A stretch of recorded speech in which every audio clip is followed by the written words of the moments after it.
الحمد لله والشكر له فضل الله سبحانه وتعالى. الحمد لله الذي شم بنعمه الصالحات. كلشي بفضل الله سبحانه وتعالى اللي اون فان دو كونت ما خرجناش كيما نقولوا ما خيبناش. وفيليسيتاسيون لجميع المكونات ديال فريق الجيش الملكي. البنات برافو عليهم، كنعاود نفيليسيتيهم اونكور على هذا الماتش هذا اللي داروا، ميم سي كنا كيما نقولوا في اون روبتور. كانت واحد 15 يوم ديال الراحه باسكو ما عرفناش بلي واش تبروغرام لا فينال ولا لا، ولكن سيتي اون فينال كان خاصها تربح. البنات كيما نقولوا عرفوا كيفاش يربحوا الماتش، والحمد لله الحمد لله والشكر لله. المقابله النهائيه كل شيء كيطمح بانه باش يتوج باللقب الغالي ديال كاس العرش. فريق الخصم جا بكل قتاليه باش انه دافع الحظوظ ديالو باش يفوز بهذه المقابله ويتوج كاول كاس العرش ليه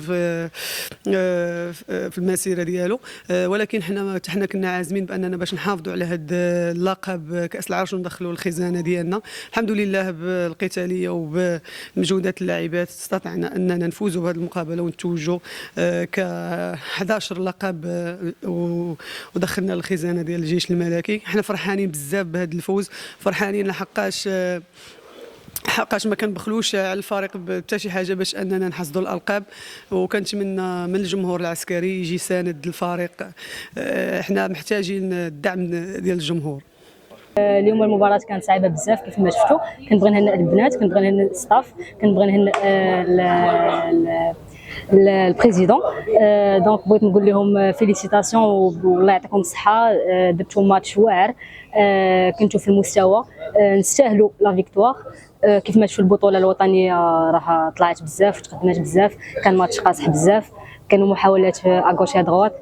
دونك الحمد لله فيليسيتاسيون لينا و على بروشين فوا ان شاء الله. كما قلت اول حاجه كنبغي نهنئ جميع مكونات فريق الجيش الملكي، بينهم اللاعبات اللي على اللي بينوا على العلو ديالهم في هذه المباراه. المباراه ما كانتش بالسهل، ولكن المهم ديالها هو ان ربحنا النسخه 11 من كاس العرش، وهذا الشيء ما تيجيش بالسهل. صعيب انك تربح، ولكن صعيب انك تبقى في نفس المرتبه.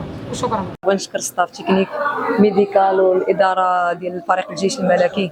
كيف ما كيعرف الجميع فريق الجيش الملكي محتكر على البطوله وكاس العرش، فحنايا الدور ديالنا اننا نحافظوا على البطوله وعلى الكاس العرش، وديما كنحاولوا اننا نبصموا على الاداء ديالنا. وشكرا بزاف. وما تنسوش تابوناو معنا في لاشين وتتابعونا على مواقع التواصل الاجتماعي.